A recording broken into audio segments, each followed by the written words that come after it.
Hello student, Marathi विषय में आज हम देखेंगे पाठ क्रमांक 4 माहिती घेऊया।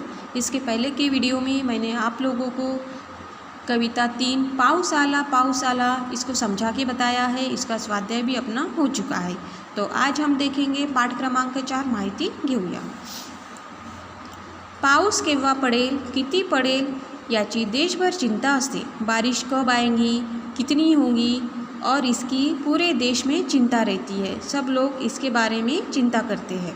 ही चिंता दूर करण्यासाठी ज्या संशोधकाने मान्सून अंदाजाची नवीन पद्धत शोधून काढली त्यांचे नाव डॉक्टर वसंत गोवारीकर। और इसी चिंता को दूर करने के लिए मानसून के बारे में रिपोर्ट करने की जो पद्धत थी वो जिस साइंटिस्ट ने ढूंढ के निकाली उनका नाम है डॉक्टर वसंत गोवारीकर। ओके, डॉक्टर वसंत गोवारीकरांचा जन्म 25 मार्च 1933 रोजी पुण्यात झाला। इनका जन्म कहाँ पे हुआ? पूना में। और कब हुआ? 25 मार्च 1933। शाळेत असताना त्यांना नवनव्या कल्पना सुचायच्या। जब ये स्कूल में थे 9th क्लास में, तब इनके दिमाग में अलग अलग प्रकार की कल्पना जो वो ध्यान में आती थी। एकदा त्यांना वाटले आपण मोटार बनवावी। एक समय में इनको लगा कि मैंने क्या बनाना चाहिए, मोटार बनानी चाहिए। मोटार यानी 4 व्हीलर। अवघे 13 वर्षाचे असताना डॉक्टर गोवारीकर यांनी थेट अमेरिकेतील हेनरी फोर्डला पत्र लिहून आपली इच्छा कळवली। जब ये 13 साल के थे तब इन्होंने अमेरिका में कौन थे? Henry Ford. इनको लेटर लिखा। ठीक है, इनको लेटर लिख के अपनी इच्छा इन्होंने उनको दर्शाई। हेनरी फोर्डला मराठी कळणार नाही म्हणून त्यांनी मित्राची मदत घेऊन मराठीत लिहिलेल्या पत्राचे इंग्रजी भाषांतर केले। अब इनको लगा कि वो कहाँ पे रहते हैं?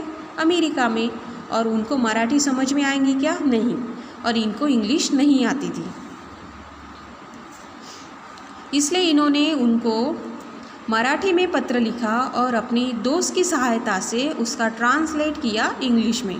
दोस्त को कहा कि इसका ट्रांसलेट करके दे इंग्लिश में।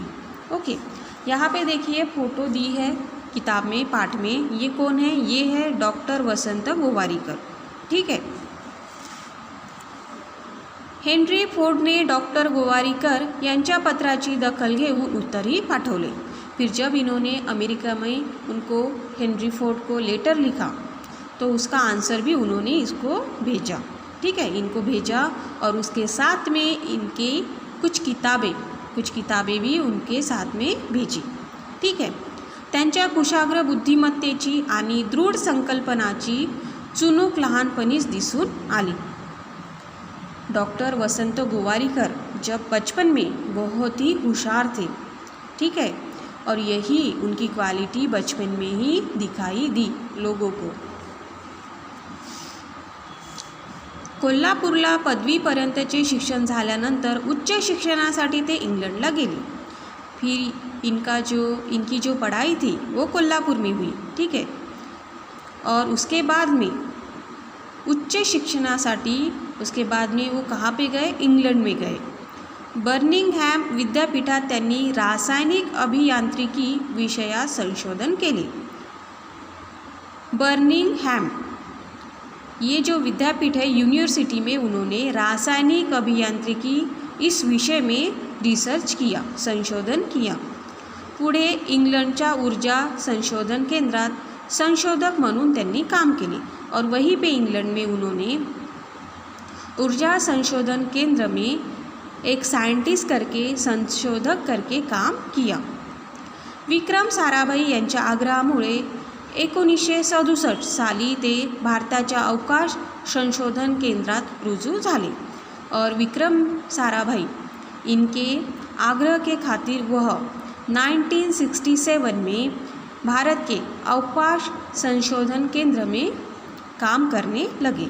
ठीक है, घन पदार्थातील ऊर्जा या विषयाच्या संशोधनासाठी त्यांच्या पुढाकाराने नवा प्रकल्प सुरू करण्यात आला।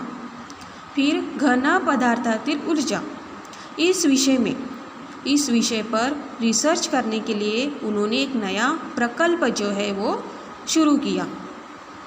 भारताच्या विज्ञान केंद्रात त्यांनी केलेली कामगिरी फार मोठी आहे.